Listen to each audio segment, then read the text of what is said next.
राधे राधे मित्रों, आप सबको राधा जी के जन्मदिन की हार्दिक शुभकामनाएं। आज राधाष्टमी है, इसलिए मैंने राधा जी के प्रिय रंग के नीले रंग के कपड़े डाले हैं। मैं आज आपको वो कथा सुनाऊंगी कि राधा जी का जो अवतरण था वो कैसे हुआ था और किस लिए हुआ था। तो बात तब की है जब विष्णु जी ने मोहिनी अवतार लिया था समुद्र मंथन के दौरान। तो जब विष्णु जी ने मोहिनी अवतार लिया था तो जितने भी टेटस कोटि देवता थे वो सबके सब मोहिनी अवतार पे मोहित हो गए थे, पर सबको मोहिनी को अर्धांगिनी रूप में पाना था। परंतु सभी देवताओं में से केवल सूर्य देव थे जिनके मन में मोहिनी के लिए वत्सल्य भाव उत्पन्न हुआ, यानी उन्हें उस पर पुत्री वाला प्रेम आया, उन्हें उनको अपनी पुत्री की तरह प्राप्त करना था।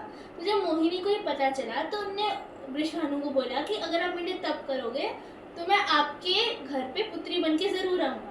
तो वृषभानु जी ने बहुत तप किया, सूर्यदेव जी ने बहुत तप किया था और फिर वो वृषभानु जी का अवतार लेके आए थे। ठीक, तो हुआ क्या था कि उस समय कृष्ण जी को ऑलरेडी कहाँ जाना था, नंद जी यशोदा जी के यहाँ भी जाना था और उनको देवकी और वसुदेव के यहाँ भी जन्म लेना था। तो कृष्ण जी सोच रहे थे कि मेरे ऑलरेडी चार मम्मी पापा है, और मैंने वृषभानु जी को भी प्रॉमिस कर दिया कि मैं उनके घर भी जाऊंगा, तो मैं ये कैसे करूँगा। तो वो बस ना वैकुंठ में बैठे बैठे ऐसे सोच रहे थे। तो उन्हें दूर से ना एक खम्बा देखा और उस खम्बे में ना एक मणि लगी हुई थी। तो उन्हें उस मणि में अपना प्रतिबिंब देखा, यानी अपनी इमेज देखी।